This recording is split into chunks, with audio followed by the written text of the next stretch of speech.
যোগাসনে ধ্যানে মনে মনেতে পড়িল বিয়ের কথা। ওরে নারদকে বলেন ডেকে ঘাটকালিতে করো থেকে দেখো ভালো কন্যা আছে কোথা। তখন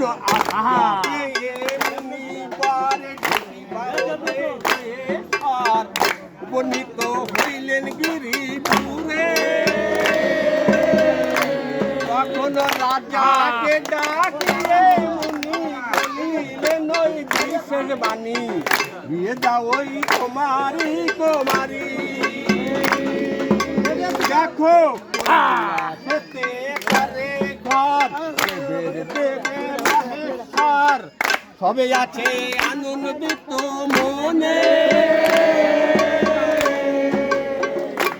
ওসে সদানন্দ গঙ্গাধার ভবানীর তুল্যবর গঙ্গ তাহার সঙ্গে যাও গো।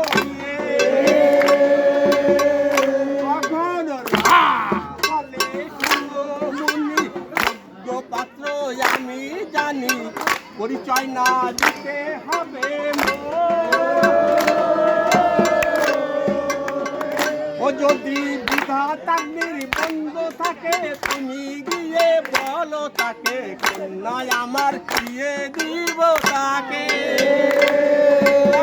রাজা পেয়ে মুনি ঠিক মনে গুনি উপর নিত কৈলাস ভূপা।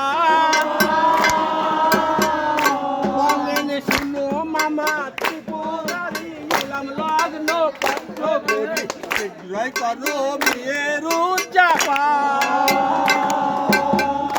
এখন শুনিয়ে না লোকের বাণী আনন্দিত চুল পানি বিষেতে চড়ে নো পঞ্চানা।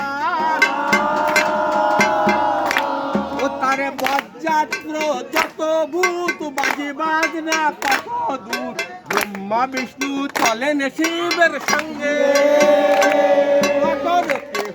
বাজাই করো তালে বাবা যাই বগলে কেহ বাবা যাও তাল ধরি।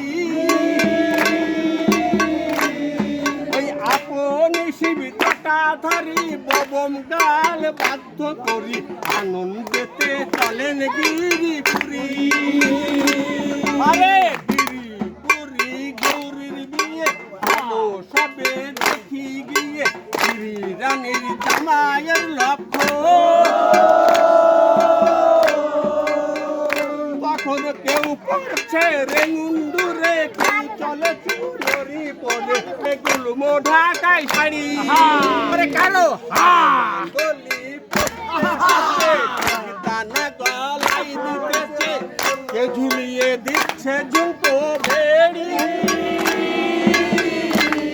রূপে কত নারী চলিলেন সব সারি সারি দামাইতে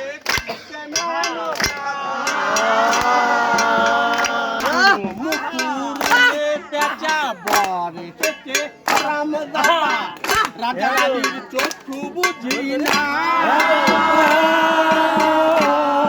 আরে ঘটক ছিল যেই দেখা কপালে লাগাও ঝাঁটা তুলের ছাই দাও মুখি। সোনার গৌরীর কপালে একটা দিয়ে দিলে যেন কানা পাখি। যখন তাকায়েছে লাগে ভয় আর সাঙ্গুলের মত দেখি এমন কচি মেয়ে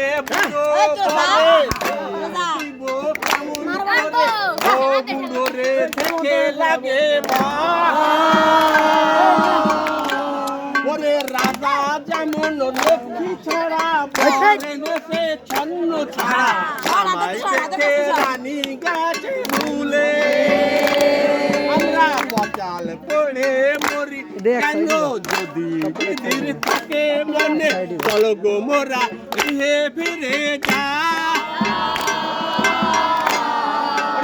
এই রূপে নারীগণ গৃহে গেলেন সাতজন, সে তাই রাজকন্যা করলেন দান।